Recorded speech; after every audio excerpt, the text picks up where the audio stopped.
Well, hello, ladies and gentlemen. Happy Thursday. Today is March 18th, and I'm excited to get back to reading with you guys today. Today, we will continue reading Harry Potter and the Chamber of Secrets, Chapter 5, and we will be completing another set of notes. So if I scroll down, you'll see Do Now. I want you guys to write down your homework or your classwork.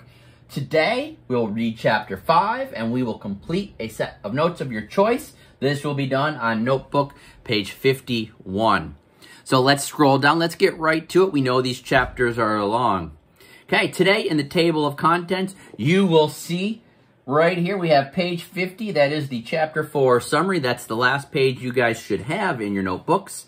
And today, we are going to be adding page 51. This will be your Chapter 5 notes. So, ladies and gentlemen, let's get into the directions. You've seen them before. The directions say, today you will have the opportunity to choose the type of notes you want to complete for this chapter. So, everybody's going to go to page 42 in your notebook, and you will choose which type of notes you want to try. So, here I am at the Ladybug. This is page 42. So, I've already done some Cornell notes. I've done a list. I had everybody do a Venn diagram, all right? And what I want you guys to really try to do is I want you to try a new note-taking strategy. Not for every chapter, okay? But eventually you guys will be able to kind of pick which ones are your favorites, which ones you want to use again, but you can't really figure it out until you've tried several of them. So I haven't done a timeline yet, so I'm going to go ahead for myself. I'm going to pick a timeline. You guys pick whatever kind of note-taking strategy you want to do. And then in our directions, it says, once you've picked, go to the next page in your notebook. This will be page 51. And begin setting up your notes with the date, the title, and the page number. Remember, guys, notes always go on the left-hand side of your notebook, and then our summaries always go on our right. Okay, and for folks at home, I apologize. Unless you guys have your own sticky notes, you guys, that note-taking strategy would probably be a little bit challenging for you guys to do.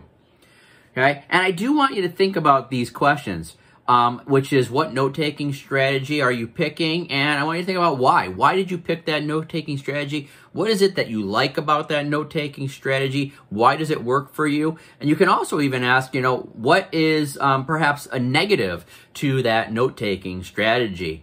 While I love certain note-taking strategies, like Post-it notes, I admit that there are some weaknesses in it. For example, they're a little bit less organized than another style of notes, like maybe bullets, and I could say, or lists. And while I like lists because it gives me a lot of room to write lots of events, you know, perhaps a negative is that it doesn't give me any place to write down my questions or my own thinking about the chapter.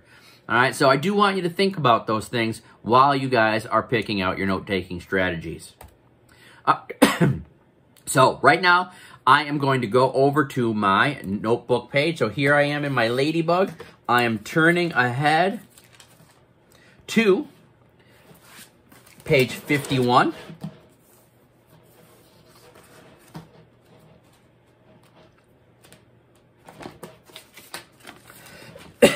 And I see as I'm opening up to page 51, I actually misspoke. You'll see right here, I'm not doing a timeline. I did a timeline for Chapter 4. That's why I was thinking about that. Instead, on Chapter 5, okay, I am going to be doing a list again. So, you can see that my notes are missing something. Right now, let me blow up my picture big so you guys can see it.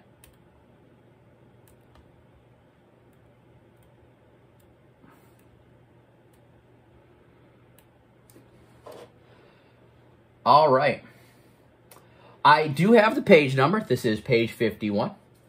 I do have the title. This is Chapter 5, The Whomping Willow.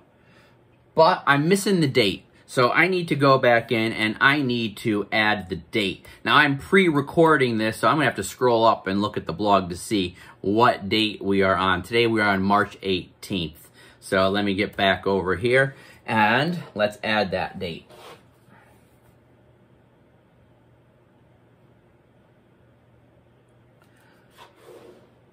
Okay, so now I have my date, my page number, and my title. Okay, take a moment, set up your notes. Now remember, if you're doing a web, that title, it's going to go in the middle of your paper. It's not going to go at the top like mine did. If you're doing Cornell notes, you're going to want to make sure you set up that nice big I with the line down the middle so you can have your notes on one side, your questions on the other, and it leaves you room to write a summary on the bottom. Again, I really like Cornell notes. You'll notice as we go through these chapters, that is probably the note-taking strategy I use the most because it does allow me to write questions and it allows me to practice a summary on my own so that when I'm in school and I have to do the 45-second summary challenge or when we play best question, I'm already prepared with questions and summaries already written to build off of. Okay, but today I'm going to work on just doing a list. Pause me if you need to take a moment and set up your notes. And I will get back here to our discussion questions for today.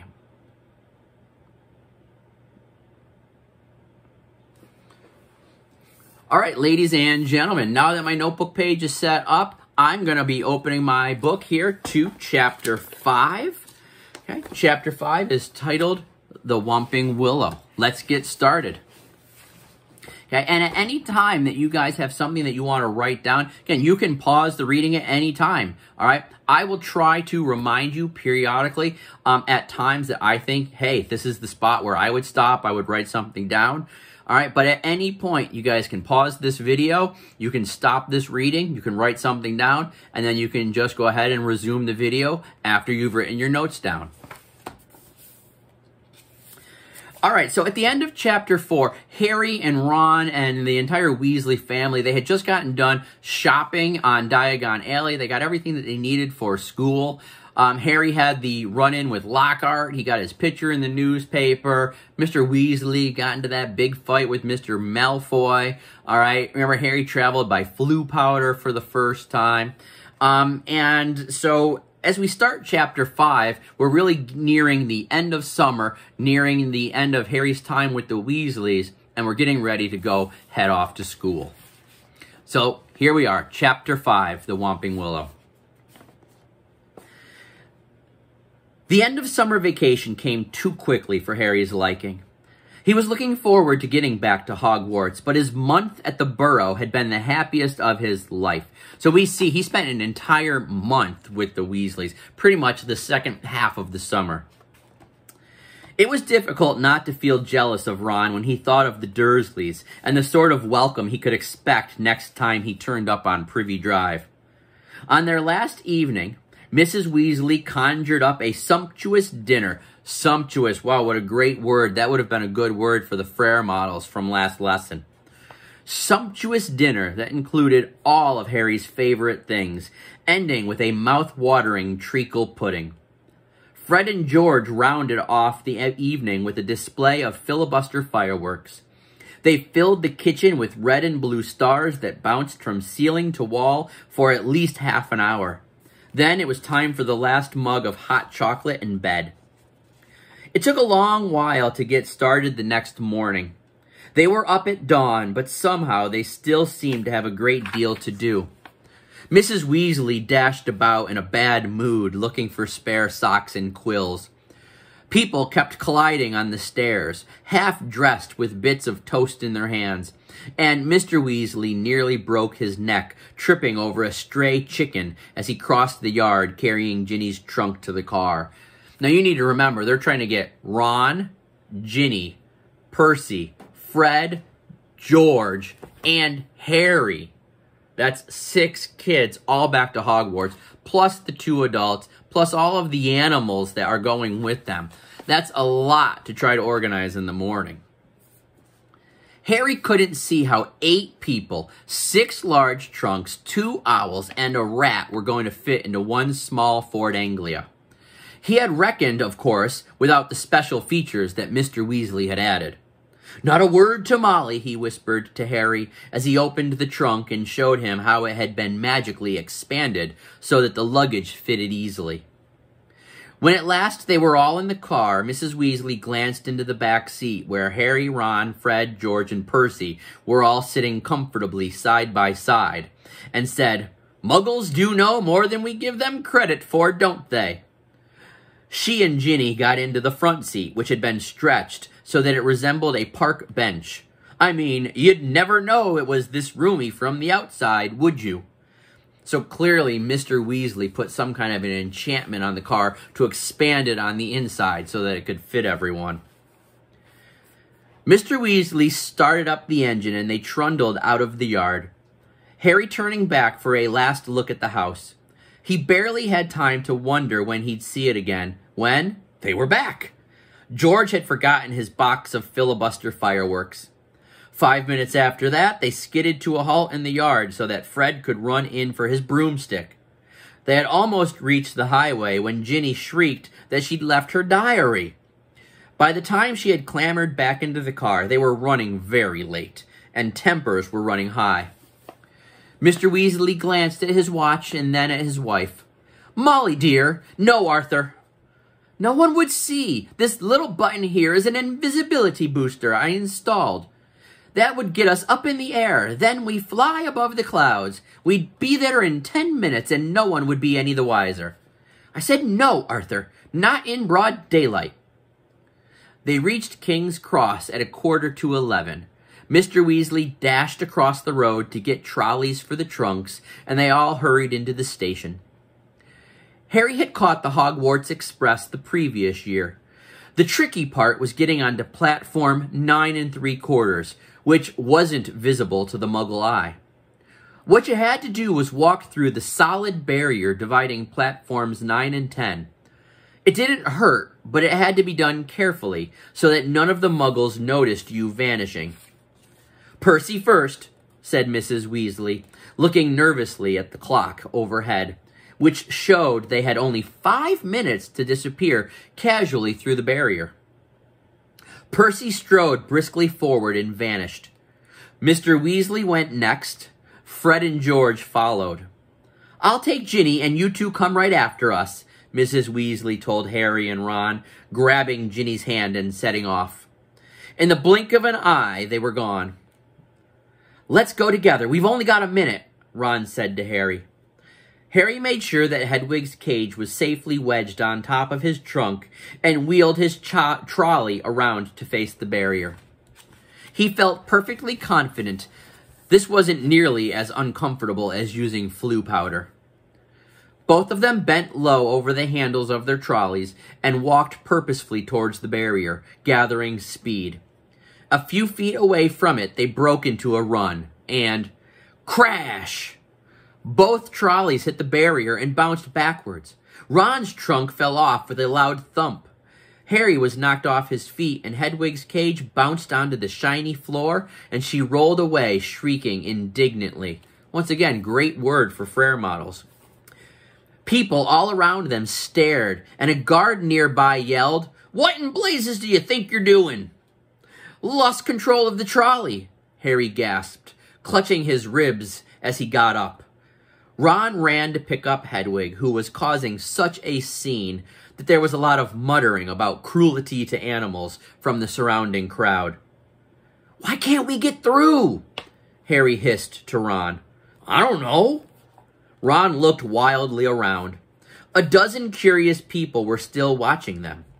"We're going to miss the train," Ron whispered. "I don't understand why the gateway sealed itself." Harry looked up at the giant clock with a sinking feeling in the pit of his stomach. 10 seconds. 9 seconds. He wheeled his trolley forward cautiously until it was right against the barrier and pushed with all of his might. The metal remained solid. 3 seconds. 2 seconds. 1 second. "It's gone," said Ron, sounding stunned. "The train is left. What if Mom and Dad can't get back through to us? Have you got any Muggle money?" Harry gave a hollow laugh. "The Dursleys haven't given me pocket money for about 6 years. Ron pressed his ear to the old barrier. "Can't hear a thing," he said tensely. "Where are we going to do?" "I don't know how long it'll take Mom and Dad to get back to us. They looked around. People were still watching them, mainly because of Hedwig's continuing screeches. Okay, this would be a really good time, if you've not already written a few things down in your notes, to stop and write things down in your notes.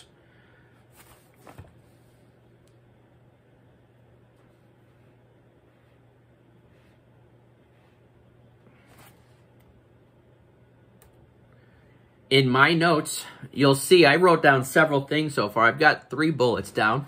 The first thing I wrote down was that Harry spent a month at the Burrow. This wasn't just a day or a week, okay? Harry spent a whole month at the Burrow. I know that sometimes, especially people that are familiar with the movie, it might seem like Harry gets to the Weasleys and then the next thing you know, they're headed off to Hogwarts, okay? But in the book, Harry spends a whole month living with the Weasleys. The second thing I wrote down was that Harry and the Weasleys take the car to King's Cross Station to catch the Hogwarts Express. That's what's happening. Okay, I don't get bogged down in every little detail, all right? The family takes the car, they go to King's Cross so they can catch the train. That's the essence of that bullet. And then my third bullet says that Harry and Ron couldn't get through the barrier to platform 9 3/4. And that's where we are now. So I've got 3 bullets for the first 4 to 5 pages, okay? I don't want you guys to get bogged down with trying to write down every detail, okay? Simply stop every page or 2, take a moment, think about what's happening, and then put it down in your own words. Okay, again, if you need to pause me to jot down your ideas, go ahead and pause me, and then once you're ready, you guys can resume the video.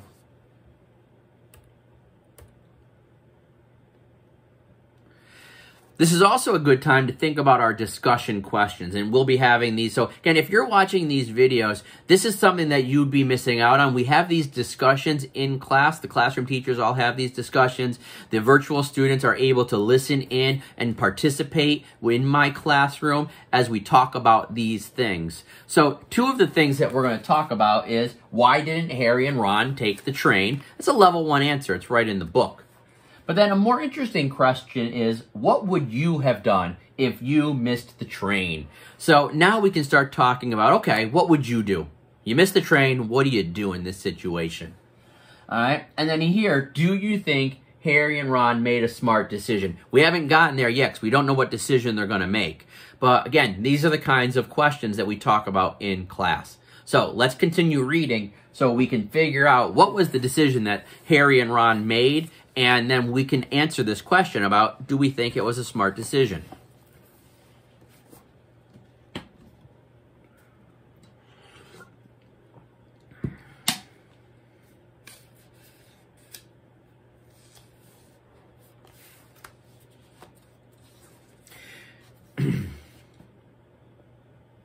It's gone, said Ron, sounding stunned. The train's left. What if Mom and Dad can't get back through to us? Have you got any Muggle money? I know we've read this part already. Harry gave a hollow laugh. The Dursleys haven't given me any pocket money for about 6 years. Ron pressed his ear to the cold barrier. Can't hear a thing, he said tensely. What are we going to do? I don't know how long it'll take Mom and Dad to get back to us. They looked around. People were still watching them, mainly because of Hedwig's continuing screeches. I think we'd better go and wait by the car, said Harry. We're attracting too much attention. Harry, said Ron, his eyes gleaming. The car! What about it? We can fly the car to Hogwarts. But I thought, we're stuck, right? And we've got to get to school, haven't we? And even underage wizards are allowed to use magic if it's a real emergency. Section 19 or something of the restriction of thingy. But your mom and dad, said Harry, pushing against the barrier again, in the vain hope that it would give way. How will they get home? They don't need the car, said Ron impatiently. They know how to apparate, just vanish and reappear at home. They only bother with Floo powder and the car because we're all underage and we're not allowed to apparate yet. Harry's feeling of panic turned suddenly to excitement. Can you fly it? No problem, said Ron, wheeling his trolley around to face the exit. Come on, let's go. If we hurry, we'll be able to follow the Hogwarts Express. Again, so this is the kind of thing where we'd say, guys, do you think this is a smart decision? Taking the car, is this the best decision for these guys? Let's continue. And they marched off through the crowd of curious muggles, out of the station and back onto the side road where the old Ford Anglia was parked. Ron unlocked the cavernous trunk with the series of taps from his wand. They heaved their luggage back in, put Hedwig on the back seat, and got into the front. "Check that no one's watching," said Ron, starting the ignition with another tap of his wand. Harry stuck his head out of the window. Traffic was rumbling along the main road ahead, but their street was empty. "Okay," he said. Ron pressed a tiny silver button on the dashboard. The car around them vanished, and so did they. Harry could feel the seat vibrating beneath him, hear the engine, feel his hands on his knees and his glasses on his nose, but for all he could see, he had become a pair of eyeballs floating a few feet above the ground in a dingy street full of parked cars. "Let's go," said Ron's voice from his right. And the ground and the dirty buildings on either side fell away, dropping out of sight as the car rose. In seconds, the whole of London lay, smoky and glittering below them. Then there was a popping noise, and the car, Harry, and Ron reappeared. "Uh-oh," said Ron, jabbing at the invisibility booster. "It's faulty." Both of them pummeled it. The car vanished, then flickered back again. "Hold on," Ron yelled, and he slammed his foot on the accelerator. They shot straight into the low, woolly clouds, and everything turned dull and foggy. "Now what?" said Harry, blinking at the solid mass of clouds pressing in on them from all sides. "We need to see the train to know what direction to go in," said Ron. "Dip back down again, quickly." They dropped back beneath the clouds and twisted around in their seats, squinting at the ground. "I can see it," Harry yelled. "Right ahead! There!" The Hogwarts Express was streaking along below them, like a scarlet snake. "Due north," said Ron, checking the compass on the dashboard. "Okay, we'll just have to check on it every half hour or so. Hold on." And they shot up through the clouds. A minute later, they burst out into a blaze of sunlight. It was a different world. The wheels of the car skimmed the sea of fluffy cloud, the sky a bright, endless blue under the blinding white sun. "All we've got to worry about now are airplanes," said Ron. They looked at each other and started to laugh for a long time. They couldn't stop. Again, this might be a good time to stop and add a bullet because we have some information about the decision that these guys made. And so you can see right here that I just jotted down that Ron convinces Harry that they can fly the car to Hogwarts.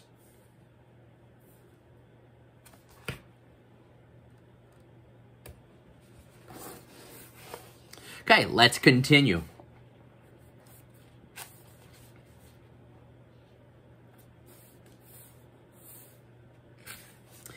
It was as though they had been plunged into a fabulous dream. This, thought Harry, was surely the only way to travel. Past swirls and turrets of snowy cloud, in a car full of hot, bright sunlight, with a fat pack of toffees in the glove compartment, and the prospect of seeing Fred's and George's jealous faces when they landed smoothly and spectacularly on the sweeping lawn in front of the Hogwarts castle. They made regular checks on the train as they flew farther and farther north, each dip beneath the clouds showing them a different view. London was soon far behind them, replaced by neat green fields that gave way in turn to wide, purplish moors, a great city alive with cars like multicolored ants, villages with tiny toy churches. Several uneventful hours later, however, Harry had to admit that some of the fun was wearing off. The toffees had made them extremely thirsty, and they had nothing to drink. He and Ron had pulled off their sweaters, but Harry's t-shirt was sticking to the back of his seat, and his glasses kept sliding down the end of his sweaty nose. We had stopped noticing the fantastic cloud shapes now, and was thinking longingly of the train miles below. Where you could buy ice-cold pumpkin juice from a trolley pushed by a plump witch. Why hadn't they been able to get onto platform 9 3/4? Can't be much further, can it? Croaked Ron. Hours later still, as the sun started to sink into their floor of cloud, staining it a deep pink. Ready for another check on the train? It was still right below them, winding its way past a snow-capped mountain. It was much darker beneath the canopy of clouds. Ron put his foot on the accelerator and drove them upward again, but as he did so, the engine began to whine. Harry and Ron exchanged nervous glances. "It's probably just tired," said Ron. "It's never been this far before." And they both pretended not to notice the whining growing louder and louder as the sky became steadily darker. Stars were blossoming in the blackness. Harry pulled his sweater back on, trying to ignore the way the windshield wipers were now waving feebly, as though in protest. "Not far," said Ron, more to the car than to Harry. "Not far now," and he patted the dashboard nervously. When they flew back beneath the clouds, a little while later, they had to squint through the darkness for a landmark they knew. "There!" Harry shouted, making Ron and Hedwig jump. "Straight ahead!"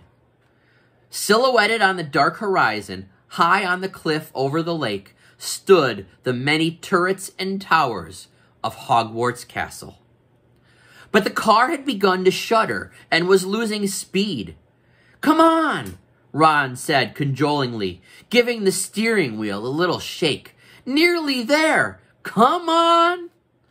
The engine groaned. Narrow jets of steam were issuing from under the hood. Harry found himself gripping the edges of his seat very hard as they flew towards the lake. The car gave a nasty wobble. Glancing out of his window, Harry saw the smooth, black, glassy surface of the water a mile below. Ron's knuckles were white on the steering wheel. The car wobbled again. "Come on," Ron muttered. They were over the lake. The castle was right ahead. Ron put his foot down. There was a loud clunk, a splutter, and the engine died completely. "Uh-oh," said Ron into the silence. The nose of the car dropped. They were falling, gathering speed, heading straight for the solid castle wall. "No!" Ron yelled, swinging the steering wheel around. They missed the dark stone wall by inches as the car turned in a great arc, soaring over the dark greenhouses, then the vegetable patch, then out over the black lawns, losing altitude all the time.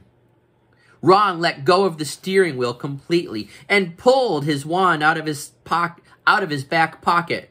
"Stop! Stop!" he yelled, whacking the dashboard and the windshield. But they were still plummeting, the ground flying up towards them. "Watch out for that tree!" Harry bellowed, lunging for the steering wheel. But too late. Crunch! With an ear-splitting bang of metal on wood, they hit the thick tree trunk and dropped to the ground with a heavy jolt. Steam was billowing from under the crumpled hood. Hedwig was shrieking in terror. A golf ball-sized lump was throbbing on Harry's head where he had hit the windshield, and to his right, Ron let out a low, despairing groan. "Are you okay?" Harry said urgently. "My wand," said Ron in a shaky voice. "Look at my wand." It had snapped almost in two. The tip was dangling limply, held only by a few splinters. Harry opened his mouth to say he was sure they'd be able to mend it up at school, but he never even got started. At that very moment, something hit the side of the car with the force of a charging bull. sending him lurching sideways into Ron, just as an equally heavy blow hit the roof. "What's happened?" Ron gasped, staring through the window shield, and Harry looked around just in time to see a branch as thick as a python smash into it. The tree they had hit was attacking them. Its trunk was bent almost double, and its gnarled boughs were pummeling every inch of the car it could reach. "Arr!" said Ron, as another twisted limb punched a large dent into the door. The windshield was now trembling under a hail of blows from knuckle-like twigs, and a branch as thick as a battering ram was pounding furiously on the roof, which seemed to be caving. "Run for it!" Ron shouted, throwing his full weight against his door. But next second he had been knocked backward into Harry's lap by a vicious uppercut from another branch. "We're done for," he moaned, as the ceiling sagged. But suddenly, the floor of the car was vibrating. The engine had restarted. "Reverse!" Harry yelled, and the car shot backward. The tree was still trying to hit them. They could hear its roots creaking as it almost ripped itself up, lashing out at them as they sped out of reach. "That," panted Ron, "was close. Well done, car." The car, however, had reached the end of its tether. With two sharp clunks, the doors flew open, and Harry felt his seat tip sideways. Next thing he knew, he was sprawled on the damp ground. Loud thuds told him that the car was ejecting their luggage from the trunk. Hedwig's cage flew through the air and burst open. She rose out of it with an angry screech and sped off towards the castle. With a backward look, then dented, scratched, and steaming, the car rumbled off into the darkness, its rear lights blazing angrily. "Come back!" Ron yelled after it, brandishing his broken wand. "Dad'll kill me!" But the car disappeared from view with one last snort from its exhaust. Now, you can see in my notes here, I did write down a question. What happened to the car? Now, you guys could think about writing a long detail. We could talk about this because there's lots of things that happened to the car. Now, again, in my notes, this would be a good place to stop and write down some more details from the chapter. You can see here, I wrote down lots of stuff. Okay, I'm going to blow this up just a little bit so you guys can really see it a little bit more clearly. Okay, I wrote down several things in my notes. Okay, I started with the fact that it was fun at first, but then it got boring. Again, do I really need that detail? Perhaps not, but again, I don't get into all the details about the different stuff that they were eating. Simply kind of trying to get a big idea of this flying car ride that they go on. The fact that it was fun, but then eventually it did get boring for them. Then I started to write, then the car started to shudder. The car crashed into a tree, and Ron's wand broke. The tree began to hit the car and attack them. Again, I focus on just the most important details. I don't dive into all of the very little itty-bitty details, focusing on the big details, trying to get the big idea of what's happening here in this chapter.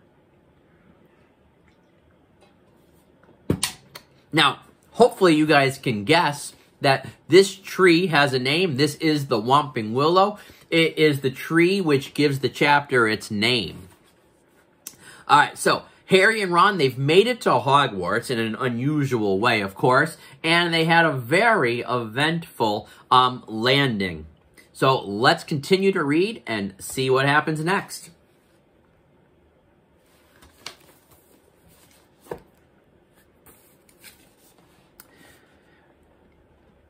"Can you believe our luck?" said Ron miserably, bending down to pick up Scabbers. "Of all the trees we could have hit, we had to get one that hits back." He glanced over his shoulder at the ancient tree, which was still flailing its branches threateningly. "Come on," said Harry warily. "We'd better get up to the school." It wasn't at all the triumphant arrival that they had pictured. Stiff, cold, and bruised, they seized the ends of their trunks and began dragging them up the grassy slope towards the great oak front doors.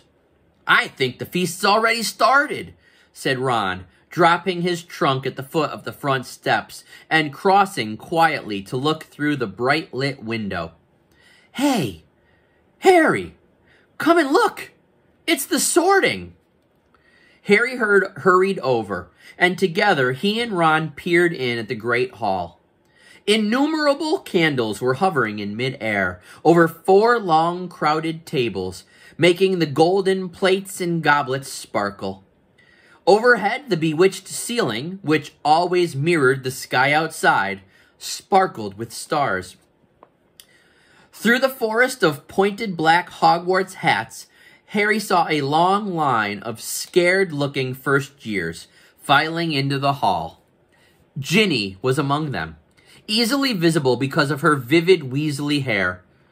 Meanwhile, Professor McGonagall, a bespectacled witch with her hair in a tight bun, was placing the famous Hogwarts sorting hat on a stool before the newcomers. Every year, this aged-old hat, patched, frayed, and dirty, sorted new students into the 4 Hogwarts houses: Gryffindor, Hufflepuff, Ravenclaw, and Slytherin.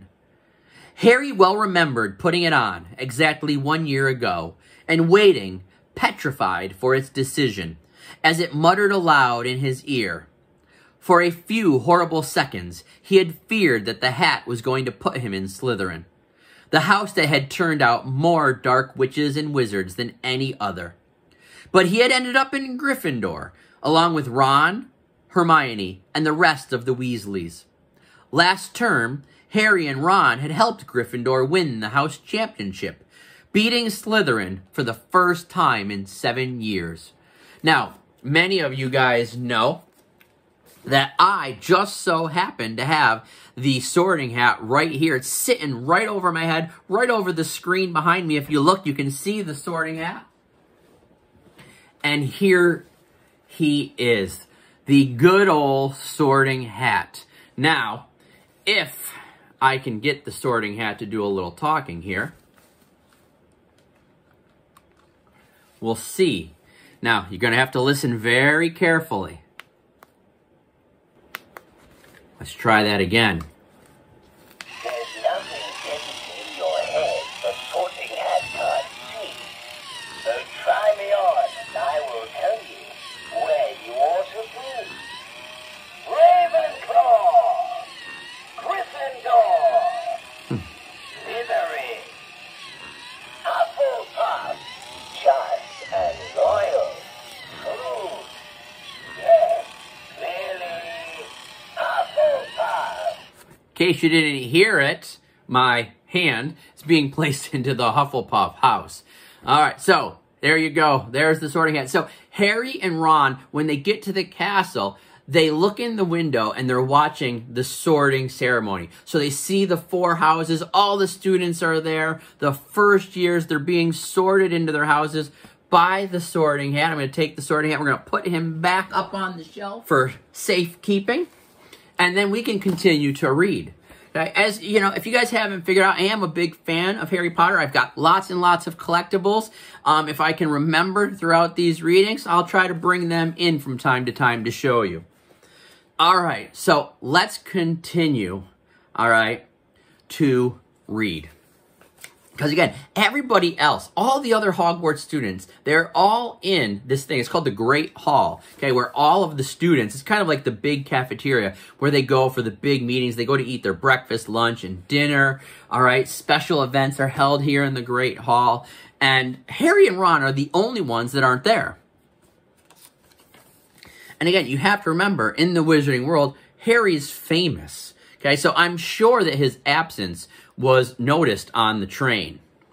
All right, so I can only imagine. I really, at this point, I'm kind of wondering What's going to happen to Harry and Ron? Are these guys going to get into trouble? Are they going to be celebrated? How are they going to get into the castle kind of without others noticing? Are they going to try to sneak in and pretend like they were on the train and nothing unusual happened? Are they going to make a big scene and a show about how they got to Hogwarts in the flying car? The only way we can find out is to continue reading.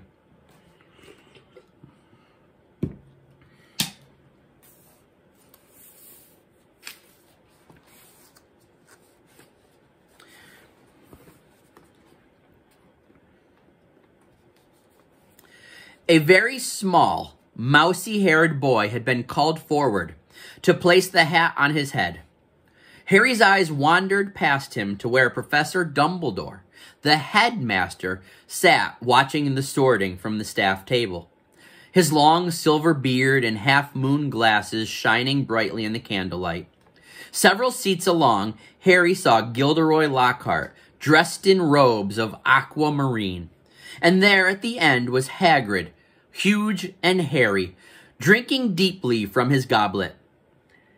"Hang on," Harry muttered to Ron. "There's an empty chair at the staff table. Where's Snape?" Professor Severus Snape was Harry's least favorite teacher. Harry also happened to be Snape's least favorite student. Cruel, sarcastic, and disliked by everybody except the students from his own house, Slytherin. Snape taught potions. "Maybe he's ill," said Ron, hopefully. "Maybe he's left," said Harry, "because he missed out on the Defense Against the Dark Arts job again. Or he might have been sacked," said Ron enthusiastically. "I mean, everyone hates him." "Or maybe," said a very cold voice right behind them, "he's waiting to hear why you two didn't arrive on the school train." Harry spun around. There, his black robes rippling in a cold breeze, stood Severus Snape. He was a thin man with sallow skin, a hooked nose, and greasy shoulder-length black hair. And at this moment, he was smiling in a way that told Harry he and Ron were in very deep trouble. "Follow me," said Snape. Not daring even to look at each other, Harry and Ron followed Snape up to the steps into the vast, echoing entrance hall, which was lit with flaming torches. A delicious smell of food was wafting from the great hall, but Snape led them away from the warmth and light, down a narrow stone staircase that led into the dungeons. "In," he said, opening a door halfway down the cold passageway and pointing. They entered Snape's office, shivering. The shadowy walls were lined with shelves of large glass jars in which floated all manner of revolting things Harry didn't really want to know the name of at the moment. The fireplace was dark and empty. Snape closed the door and turned to look at them. "So," he said softly, "the train isn't good enough for the famous Harry Potter and his faithful sidekick, Weasley. Wanted to arrive with a bang, did we, boys?" "No, sir. It was the barrier at King's Cross. Silence," said Snape coldly. "What have you done with the car?" Ron gulped. This wasn't the first time Snape had given Harry the impression of being able to read minds. But a moment later, he understood as Snape unrolled today's issue of the Evening Prophet. "You were seen," he hissed, showing them the headline, "Flying Fort Anglia Mystifies Muggles." He began to read aloud. "Two Muggles in London convinced they saw an old car flying over the post office tower. At noon in Norfolk, Mrs. Hetty Bayliss, while hanging out her washing. Mr. Angus Fleet of Peebles reported to police 6 or 7 Muggles in all. I believe your father works in the misuse of Muggles artifacts office," he said, looking up at Ron and smiling still more nastily. "Dear, dear, his own son." Harry felt as though he'd just been walloped in the stomach by one of the mad tree's larger branches. If anyone found out Mr. Weasley had bewitched the car, he hadn't thought of that. I noticed, in my search of the park, that considerable damage seems to have been done to a very valuable Whomping Willow, Snape went on. That tree did more damage to us than we, Ron blurted out. Silence! Snapped Snape again. Most unfortunately, you are not in my house, and the decision to expel you does not rest with me. I shall go and fetch the people who do have that happy power. You will wait here. Again, this is a good time for us to stop, take a moment, think about what's happening, and add things to our notes. We also can take a moment and think about this discussion question. Who found Harry and Ron looking in the window at Hogwarts? Of course, we know it was Severus Snape, probably the person that they least wanted to find them. Okay, but here, again, in my notes, take a moment, and I've added thing.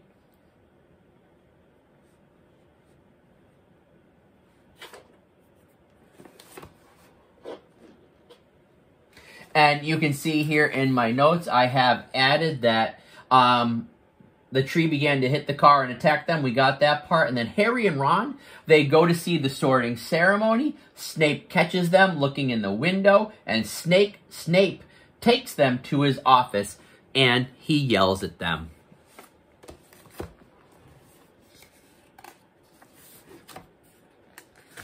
And so now imagine you're Ron and you're Harry. Right now they're being they're in fear of being expelled, and if you don't know what expelled means, that means that they would be kicked out of the school. Ron and Harry both are afraid that they could have possibly gotten Mr. Weasley into trouble as well, because Mr. Weasley enchanted the car, and we know that they're not supposed to do that. So these boys right now are probably filled with a whole lot of fear and worry. I certainly know that I would be scared in this moment. Harry and Ron stared at each other, white-faced. Harry didn't feel hungry anymore. He now felt extremely sick. He tried not to look at a large, slimy something suspended in green liquid on a shelf behind Snape's desk. If Snape had gone to fetch Professor McGonagall, head of Gryffindor House, they were hardly any better off. She might be fairer than Snape, but she was still extremely strict. 10 minutes later, Snape returned, and sure enough, it was Professor McGonagall who accompanied him. Harry had seen Professor McGonagall angry on several occasions, but either he had forgotten just how thin her mouth could go, or he had never seen her this angry before. She raised her wand the moment she entered. Harry and Ron both flinched, but she merely pointed it at the empty fireplace where flames suddenly erupted.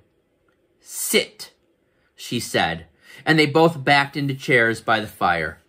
"Explain," she said, her glasses glinting ominously. Ron launched into the story, starting with the barrier at the station refusing to let them through. "So we had no choice, Professor. We couldn't get on the train." "Why didn't you send us a letter by owl?" "I believe you have an owl," Professor McGonagall said coldly to Harry. Harry gaped at her. Now she said it, that seemed the obvious thing to have done. Okay, again, earlier on, we had asked the question, do you think Harry and Ron made the smart decision? There are just so many things that they could have done. You know, they could have waited for Mr. and Mrs. Weasley to come back and told them, hey, we missed the train. Can you help us get to Hogwarts? They could have done a letter. They could have sent an owl. There are so many, many things that they could have done.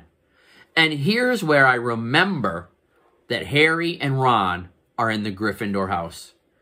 And Gryffindors are known for being brave and daring. And this is definitely a brave and daring decision that they made to go to Hogwarts. If they were in the Ravenclaw house, again, the house known for their wisdom and intelligence, they might have stopped to think about a smarter decision. Okay? But again, this is definitely a characteristic of these two guys being in the Gryffindor house. They acted this impulsively. They were very daring in the decision that they made. And now we see the results of this daringness that they, of taking the car. All right, back to the reading. Harry gaped at her. Now she said it, that seemed the obvious thing to have done. I didn't think. That, said Professor McGonagall, is obvious. There was a knock on the office door, and Snape, now looking happier than ever, opened it. There stood the headmaster, Professor Dumbledore. Harry's whole body went numb. Dumbledore was looking unusually grave. He stared down his very crooked nose at them, and Harry suddenly found himself wishing he and Ron were still being beaten up by the Whomping Willow. There was a long silence. Then Dumbledore said, "Please explain why you did this." It would have been better if he had shouted. Harry hated the disappointment in his voice. For some reason, he was unable to look Dumbledore in the eyes, and spoke instead to his knees. He told Dumbledore everything except that Mr. Weasley owned the bewitched car, making it sound as though he and Ron had happened to find a flying car parked outside the station. He knew Dumbledore would see through this at once, but Dumbledore asked no question about the car. When Harry had finished, he merely continued to peer at them through his spectacles. "We'll go and get our stuff," said Ron in a hopeless sort of voice. "What are you talking about, Mr. Weasley?" barked Professor McGonagall. "Well, you're expelling us, aren't you?" said Ron. Harry looked quickly at Dumbledore. "Not today, Mr. Weasley," said Dumbledore, "but I must impress upon both of you the seriousness of what you have done. I will be writing to both your families tonight. I must also warn you that if you do anything like this again, I will have no choice but to expel you." Snape looked as though Christmas had been canceled. He cleared his throat and said, "Professor Dumbledore, these boys have flouted the decree for the restriction of underage wizardry, caused serious damage to an old and valuable tree. Surely acts of this nature...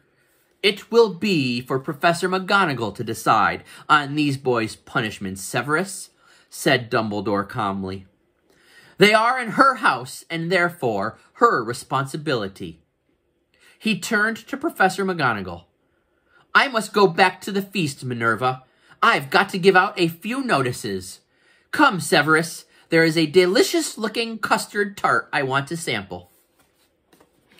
Snape shot a look of pure venom at Harry and Ron as he allowed himself to be swept out of his office, leaving them alone with Professor McGonagall, who was still eyeing them like a wrathful eagle. "You'd better get along to the hospital wing, Weasley. You're bleeding." "Not much," said Ron hastily, wiping the cut over his eye with his sleeve. "Professor, I wanted to watch my sister being sorted." "The sorting ceremony is over," said Professor McGonagall. "Your sister is also a Gryffindor." "Oh, good," said Ron. "And speaking of Gryffindor," Professor McGonagall said sharply, but Harry cut in. "Professor, when we took the car, term hadn't started, so Gryffindor shouldn't really have points taken from it, should it?" he finished, watching her anxiously. Professor McGonagall gave him a piercing look, but he was sure that she had almost smiled. Her mouth looked less thin anyway. "I will not take any points from Gryffindor," she said, and Harry's heart lightened considerably. "But you will both be getting a detention." It was better than Harry had expected. As for Dumbledore's writing to the Dursleys, that was nothing. Harry knew perfectly well they'd just be disappointed that the Whomping Willow hadn't squashed him flat. Professor McGonagall raised her wand again and pointed it at Snape's desk. A large plate of sandwiches, 2 silver goblets, and a jug of iced pumpkin juice appeared with a pop. "You will eat in here and then go straight up to your dormitory," she said. "I must also return to the feast." When the door had closed behind her, Ron let out a long, low whistle. "Whew. I thought we'd had it," he said, grabbing a sandwich. "So did I," said Harry, taking one too. "Can you believe our luck, though?" said Ron thickly through a mouthful of chicken and ham. "Fred and George must have flown that car 5 or 6 times, and no muggle ever saw them." He swallowed and took another huge bite. "Why couldn't we get through the barrier?" Harry shrugged.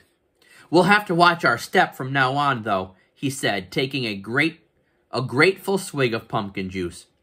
"Wish we could have gone up to the feast." "She didn't want us showing off," said Ron sagely. "Doesn't want people to think it's clever, arriving by a flying car." When they had eaten as many sandwiches as they could, the plate kept refilling itself, they rose and left the office, treading the familiar path to the Gryffindor Tower. The castle was quiet. It seemed that the feast was over. They walked past muttering portraits and creaking suits of armor, and climbed narrow flights of stone stairs, until at last they reached the passage where the secret entrance to Gryffindor Tower was hidden, behind an oil painting of a very fat woman in a pink silk dress. "Password?" she said as they approached. Said Harry. They didn't know this year's new password, not having met a Gryffindor prefect yet. But help came almost immediately. They heard hurrying feet behind them, and turned to see Hermione dashing toward them. "There you are! Where have you been? The most ridiculous rumors! Someone said you'd been expelled for crashing a flying car." "Well, we haven't been expelled," Harry assured her. "You're not telling me you did fly here," said Hermione, sounding almost as severe as Professor McGonagall. "Skip the lecture," said Ron impatiently, "and tell us the new password." "It's Wattlebird," said Hermione impatiently. "But that's not the point." Her words were cut short, however, as the portrait of the fat lady swung open, and there was a sudden storm of clapping. It looked as though the whole of Gryffindor House was still awake, packed into the circular common room, standing on the lopsided tables and squashy armchairs, waiting for them to arrive. Arms reached through the portrait hole to pull Harry and Ron inside, leaving Hermione to scramble in after them. "Brilliant!" yelled Lee Jordan. "Inspired! What an entrance! Flying a car right into the Whomping Willow. People will be talking about that one for years." "Good for you," said a 5th year Harry had never spoken to. Someone was patting him on the back as though he'd just won a marathon. Fred and George pushed their way to the front of the crowd and said together, "Why couldn't we have come in the car, eh?" Ron was scarlet in the face, grinning embarrassedly. But Harry could see one person who didn't look happy at all. Percy was visible over the heads of some excited first years, and he seemed to be trying to get near enough to start telling them off. Harry nudged Ron in the ribs and nodded in Percy's direction. Ron got the point at once. "Got to get upstairs. Bit tired," he said, and the two of them started pushing their way towards the door on the other side of the room, which led to a spiral staircase and the dormitories. "Night," Harry called back to Hermione, who was wearing a scowl like Percy's. They managed to get to the other side of the common room, still having their backs slapped, and gained the piece of the stair door of their old dormitory, which now had a sign on it saying, "Second Years." They entered the familiar circular room, with its 5 four-posters hung with a red velvet, and its high, narrow windows. Their trunks had been brought up for them, and stood at the ends of their beds. Ron grinned guiltily at Harry. "I know I shouldn't have enjoyed that or anything, but..." The dormitory door flew open, and in came the other second-year Gryffindor boys, Seamus Finnegan, Dean Thomas, and Neville Longbottom. Unbelievable, beamed Seamus. Cool, said Dean. Amazing, said Neville, awestruck. Harry couldn't help it. He grinned, too. And that's the end of chapter 5. So, let's all take a moment right now. Let's finish off any last bits of information and details that we want to add to our notes. As I click back over here to my document camera, okay, you guys can see here, I finished off my notes with Professor McGonagall was angry with them. Ron and Harry thought that they were going to get expelled, but instead, they got detention. Ron and Harry had to eat in Snape's office. And, last note right there, when they got to the Gryffindor common room, everyone treated them like they were celebrities. All those pats on the back and all those words of affirmation. All right, and then, of course, this is where our chapter ends. So here are some things for you guys at home to think about. Which was, of course, what is the punishment for Harry and Ron? It's a level 1 question. We know that they get detention. But here's a level 2 question, putting you in the book. Do you guys think that it is a fair punishment? And to explain, so again, even though you're at home, you guys can take a moment and think about that. Is the punishment that Professor McGonagall gives Harry and Ron, is that a fair punishment? And then the last question, again, is a level 1 question. How did the rest of the Gryffindor students react when Harry and Ron returned to the Gryffindor common room? We know that they really reacted in a way that Harry and Ron were kind of treated like celebrities. And think about our own school. I mean, imagine if one of our classmates missed the bus, and instead of having a parent drive them to school, they decided that they were going to drive a car to school, and they showed up in the 6th grade ring. Of course, everybody would be talking about it. All right, the teachers would be very unhappy with them, but I'm sure that all the rest of the students would probably have reacted like the rest of these Gryffindor students did.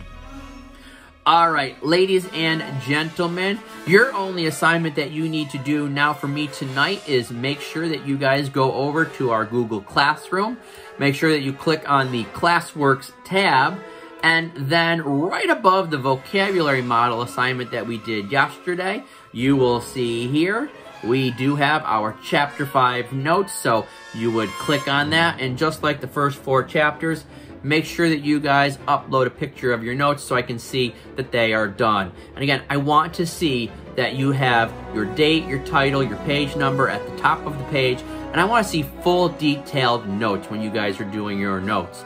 All right, so as we go through, I'm going to continue to be very critical of your notes, all right, and making sure that you guys are doing your absolute best job. Because it's these notes that we're going to use tomorrow as we take our quiz and as you guys write your summaries. And as you can recall, you guys can always use your notes as you guys take these quizzes. And the support that the teachers have been giving you, we've really been guiding you through these first few chapters.